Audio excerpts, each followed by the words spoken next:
ഈ സിഹിർ എന്ന് പറഞ്ഞൊരു കാര്യമുണ്ടല്ലോ, മാരണം ചെയ്യാൻ, ഗൂഢോത്രം, അന്ധവിശ്വാസം, അങ്ങനെ പരിപാടിയില്ല.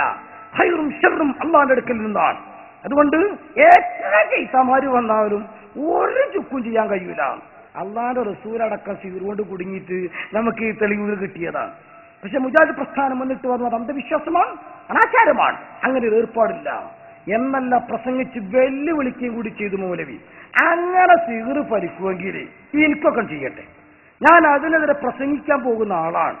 എന്നിട്ട് പാറാൽ എന്നൊരു സ്ഥലമുണ്ട്, ആ സ്ഥലത്താണ് പ്രസംഗിക്കുന്നത്. അവിടെ എത്തുന്നതിന് പകരം മറ്റെവിടെയെങ്കിലും പോയിട്ട് ഇറങ്ങട്ടെ, ഞാൻ ധൈര്യം ഉണ്ടെങ്കിൽ സിഹിർ ചെയ്യും. അപ്പൊ സിഹിർ പിടിക്കൂല, തുറന്ന് ഓപ്പണായി പറയാൻ. അതൊന്ന് കേട്ടോളൂ നിങ്ങൾ. സക്കരിയ സ്വലാഹി തന്നെയാണ് പ്രഭാഷകൻ. ഇയാൾ ധൈര്യത്തോടുകൂടെ അയാൾ പിന്നെ പറയണത് നോണെയാണെങ്കിൽ ഉറപ്പിച്ചാൽ പറയാനാ. 1.5 കിൻഡൽ കാനത്തിലാ പറയാം, ആ പറച്ചിൽ കേട്ടോളൂ. ഇതേ കിൻഡൽ കാനത്തിൽ തിരിച്ചും പറയും, ഇത് കുഴപ്പമുണ്ടാവില്ല. അത് ഞാൻ തരാം ഇൻഷാ അല്ലാഹ്. മാരണം ചെയ്തു എന്ന വിശ്വാസം ഒരാളെ കുറിച്ച് നമുക്കുണ്ടായാൽ അത് നമ്മൾ തിരുത്തണം. അങ്ങനെ ഒരാളെ കുറിച്ച് നമ്മൾ വിശ്വസിക്കാൻ പാടില്ല. തൗഹീദ് അനുസരിച്ച് ഇപ്പൊ ചില ആളുകൾക്ക് സംശയം, അത് ഫലിക്കോ ഫലിക്കൂലേ എന്ന് ചർച്ചകൾ എന്തിനാ? നമ്മളെ സംബന്ധിച്ചിടത്തോളം ഫലിക്കൂല എന്നല്ലേ നമ്മളെ വിശ്വാസം. അതനുസരിച്ച് നമ്മൾ നിന്നാ മതി. എത്ര ചെഴുത്താന്മാർ ഒന്നിച്ച് സീർ ചെയ്താലും ഇപ്പൊ ഞമ്മക്ക് വെല്ലുവിളിക്കുന്നു.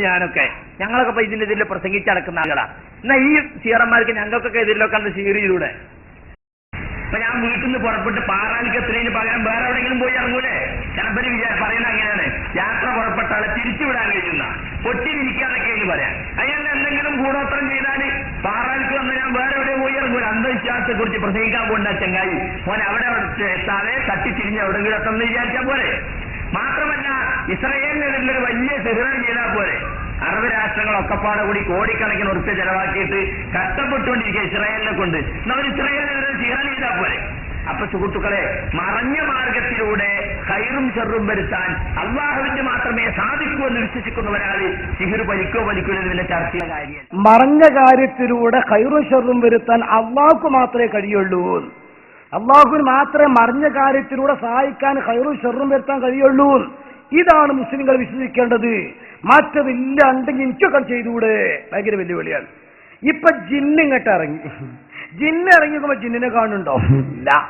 ആ ജിന്നിനെ കൊണ്ട് പല സഹായം കിട്ടുന്ന, ജിന്നെ സഹായിക്കണേ എന്ന് പറഞ്ഞാൽ വട്ടപ്പാറ വളവിൽ ആക്സിഡന്റ് ആണ്, ലോറി അണ്ണൻ ലോറി അടുക്കള സത്യം കിട്ടിടുന്ന പെട്ടെന്ന് അങ്ങോട്ട് പോണ വണ്ടി കാണും, അത്ഭുതകരമായിട്ട് അത് രക്ഷപ്പെട്ടു. എത്രത്തോളം ഓടിക്കൊണ്ടിരിക്കുന്ന വാഹനത്തിന് മുമ്പിലേക്ക് റോഡ് സൈഡിലൂടെ നടന്നു പോകുമ്പോൾ ആരോ പിടിച്ച് പുറകുന്ന് അങ്ങോട്ട് തള്ളിയപ്പോ ഉറപ്പല്ലേ പിഞ്ചക്കരം കയറും എന്നുള്ളത്. പക്ഷെ എടുത്തു വെച്ചതുപോലെ കിടന്നു. ആരുമല്ല, ജിന്ന. അദൃശ്യമായ ശക്തികളാണ്. അത് ഇൻഷാള്ള വേറിട്ട് ജിന്നുകളുടേത് മാത്രം വേറിടേണ്ടതുണ്ട്. അത് പറയുമ്പോഴേക്കും നമ്മളെ വിഷയം ഇതവിടെ കിടക്കും. സമയ സന്ദർഭം പോലെ ഇല്ലെങ്കിൽ ഇൻഷാള്ള ഇത് ആദ്യത്തെ റൗണ്ടാണല്ലോ, പിന്നെ നമുക്ക് ഇൻഷാള്ള കാര്യമായിട്ട് നമുക്ക് ഇടാം. അപ്പോ ഏതായിരുന്നാലും മറിഞ്ഞ കാര്യത്തിലൂടെ ഖൈറും ഷർറും അള്ളാഹ്ക്ക് മാത്രമേ ചെയ്യാൻ കഴിയും. മറിച്ച് വിശ്വസിച്ചാൽ തെറ്റാണ്, അത് ശിർക്കാണ്, അത് ഇസ്ലാമിന്റെ വിശ്വാസമല്ല. ഇതാണ് മൗലവി പറഞ്ഞത്. വെല്ലുവിളിയും ഉണ്ടെങ്കിൽ എനിക്കൊക്കെ ചെയ്തൂടെ? ഇത് കേട്ടിട്ടാണ് ഇക്കഴിഞ്ഞ 70 കൊല്ലം മുജാഹിദീങ്ങള് നമ്മളെ ഖുറാഫികളാക്കി, അന്ധവിശ്വാസികളാക്കി, അനാചാരത്തിന്റെ ആളുകളാക്കി, വളരെ മോശക്കാരാക്കി.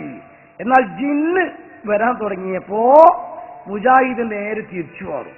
ഇപ്പൊ ഇയാൾ പറയണെന്താ കാര്യങ്ങള്? സിഹിറിന് ഫലം ഉണ്ടോന്നാ? ഫലിക്കും. ഒറ്റ വാക്ക് നേരെ തിരിച്ച്, സിഹിർ ഫലിക്കും. സിഹിർ ഫലിക്കൂലെങ്കിൽ അതിനെന്തിനാണ് 7 പാപങ്ങൾ ഒന്നായിട്ട് എണ്ണിയത്? ഇല്ലെങ്കിൽ എണ്ണേണ്ട ആവശ്യമുണ്ടോ? അതിലൊന്നേതാണ് കൊലപാതകം, ഒന്നേതാണ് സിഹിർ. സിഹിർ ഫലിക്കുക പിന്നെ പറയേണ്ട ആവശ്യമുണ്ടോ? പിന്നെ ചില ആൾക്കാർ പറയും എന്നെ കുത്തിക്കൂടെ, ഞാൻ ഉള്ളിക്കൂടെ. യുക്തിവാദികളെ വെല്ലുവിളിയാണ് ഇയാളെന്നെ പറയാം. സിഹിറിന് യാഥാർത്ഥ്യമുണ്ട്. അതുകൊണ്ടാണല്ലോ വൻ പാപങ്ങളിൽ ഒന്നായിട്ട് അതിനെണ്ണിയത് അല്ലേ? ഒന്നാമത്തെ വൻപാപം ശരിക്കും, രണ്ടാമത്തേതാ സിഹിർ. ഇല്ലാത്ത ഒരു കാര്യത്തെ നിരോധിക്കേണ്ട കാര്യമില്ലല്ലോ. അത് യാഥാർത്ഥ്യമുണ്ട്, ആളുകൾ അത് ഉപയോഗിക്കുന്നുമുണ്ട്. അതുകൊണ്ടാണ് അത് ചെയ്യാൻ പാടില്ല എന്ന് പറഞ്ഞത്. പിന്നെ ചില ആളുകൾ പറയും എനിക്ക് ചെയ്യട്ടെ, എങ്ങനെ ചെയ്യട്ടെ, നമുക്ക് ചെയ്യട്ടെ എന്ന് പറഞ്ഞതിന്റെ അർത്ഥം എന്താ? ചെയ്തോ കാഫറാവൂലേ? ഒരാൾ കാഫറായിട്ട് നമ്മളെ വിശ്വസിപ്പിക്കാൻ നിൽക്കുവോ? ഞാൻ സിഹിറിൽ വിശ്വസിക്കണ്ട, എന്നെ വിശ്വസിപ്പിക്കാൻ വേണ്ടി നിങ്ങൾ കാഫറാവോ? സിഹിറിനോ കാഫറാവും, വലിയ കുറ്റാണത്. സാഹിറിനെ കൊല്ലണമെന്നാണ് പറഞ്ഞിട്ടുള്ളത്. ഈ സുല്ലമി ചോദിക്കണ്ടേ, ഇങ്ങനെ കുത്തട്ടെ, ഇങ്ങനെ നുള്ളട്ടെ, എന്റെ പേരൊന്ന് നീക്കട്ടെ, യുക്തിവാദികൾ വെല്ലുവിളിക്കലുണ്ടല്ലോ, നിങ്ങൾക്ക് അങ്ങനെ ഒരു പടച്ചോണ്ടെങ്കിൽ ഈ പേന് അങ്ങോട്ട് നീക്കട്ടെ, നിങ്ങൾക്ക് അങ്ങനെ ഒരു പടച്ചോണ്ടെങ്കിൽ ഈ മൈക്കെന്ന് അങ്ങോട്ട് നീക്കട്ടെ. അതിന്റെ അർത്ഥം പടച്ചമല്ല തന്നെ. ഈ ജാതി പൊട്ട വെല്ലുവിളിയാ നടത്തുന്നത്. യുക്തിവാദികൾ അങ്ങനെ എന്തെല്ലാം വെല്ലുവിളിച്ചിട്ടുണ്ട്. നിങ്ങളെ പടച്ചോണ്ടെങ്കിൽ എന്തിയെ ഭൂകമ്പം ഉണ്ടായത്? നിങ്ങളെ റഹ്മത്തുൽ ആലമീന ലോകത്തിന് മുഴുവൻ കാരുണ്യമായ പടച്ചോണ്ടായിട്ടുണ്ട് മിനയും തീപിടുത്തുണ്ടായത് എന്നൊക്കെ ചോദിക്കുന്ന വല്ല വെല്ലുവിളിയാണ്. ഇത് പൊട്ടത്തരാണ് ഇയാൾ പറയാൻ. ഈ പൊട്ടത്തരല്ലേ കുറച്ചുമ്പ് ഇയാളിനെ പറഞ്ഞു എന്ത് അങ്ങനെ ഔലിയാക്കന്മാർക്ക് വല്ല കഴിവുണ്ടെങ്കിൽ, അങ്ങനെ വല്ല സിഹറിന് ഫലമുണ്ടെങ്കിൽ ഈ അറബ് ലോകത്തെ ആളുകൾ എല്ലാവരും കൂടിയിട്ട് ഇസ്രായേലിനെതിരെ ഒരു സിഹ്റാൻ ചെയ്താൽ പോരെ? ഇങ്ങനെ കോടിക്കണക്കിന് യുദ്ധം ചെയ്യേണ്ട ആവശ്യമുണ്ടോ? ആ ചോദ്യമാണ് ഇപ്പൊ ഇയാൾ പൊട്ട ചോദ്യം എന്ന് പറഞ്ഞത്. അപ്പൊ പൊട്ട ചോദ്യം ചോദിച്ച ആള് ആരാണ്? ഇയാളെന്നെ നിങ്ങള് ഈ കേസിട്ട് പിടിക്കുന്നത് ശരിക്കും ശ്രദ്ധിച്ചോളി. ഇതിപ്പോ ഈ ഒരു മൗലവിക്കാണ് ഇപ്പൊ ഈ നിർമാറ്റം.